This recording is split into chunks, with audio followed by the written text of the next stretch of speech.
ভাই তার নতুন বউকে নিয়ে চলে এসেছে। এখন শুরু হবে আশীর্বাদ পর্ব। আর প্রথমেই মা একটি সোনার নোয়া পরিয়ে আমার ভাইয়ের বউকে আশীর্বাদ করে নিচ্ছে। বধূবরণের জন্য সমস্ত নিয়মগুলোই তোমাদের কাছে একটু একটু করে তুলে ধরবো, তো ভিডিওটা স্কিপ না করে তোমরা দেখতে থাকো। আমাদের নিয়মে নতুন বউ আসার সময় হলো সন্ধ্যাবেলা, সূর্য অস্ত যাওয়ার পর।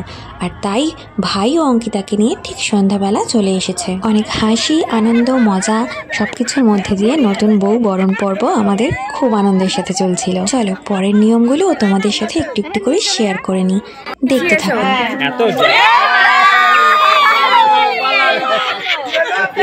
সকালবেলা তো নো বলছিল, দিলাম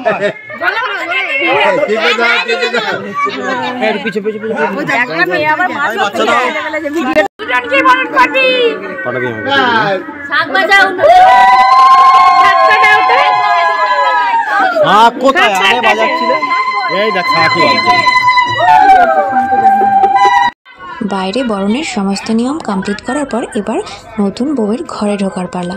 আর দুধে আলতায় পা দিয়ে এইভাবে ঘরে ঢোকার মুহূর্তটা সব মেয়ের কাছেই ভীষণ সুন্দর একটা মুহূর্ত। তো দেখো আমাদের নতুন বউ এবার তার সুন্দর পা নিয়ে ঘরে ঢুকবে।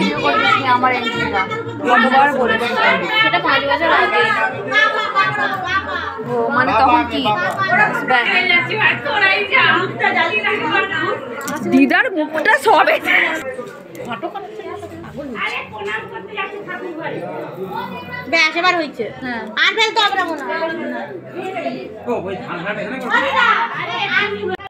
ঠাকুর ঘরে প্রণাম করার পর ভাইকে আর তার নতুন বউকে নতুন ঘরে নিয়ে এসে আরও কিছু নতুন রিচুয়ালস আর কিছু খেলা আমরা সকলে মিলে আনন্দ করে শুরু করে দিয়েছিলাম।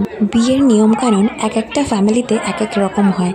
আমিও চেষ্টা করলাম আমাদের ফ্যামিলির কিছু নিয়ম দেখাতে। এবার দেখো দুজনের টোপর থেকে দুটো টুকরো ভেঙে নিয়ে একটা জলের মধ্যে দিয়ে এখানে আমরা ভীষণ হাসাহাসি করছিলাম যে কে কার পিছনে পিছনে ঘুরবে। তো এই নিয়ে প্রচুর আনন্দ, প্রচুর মজা করে এই খেলাটা আমরা খেলছিলাম সকলে মিলে। তোমাদের বাড়িতেও কি এই ধরনের রিচুয়ালসগুলো আছে? তাহলে অবশ্যই কমেন্ট করে জানাও।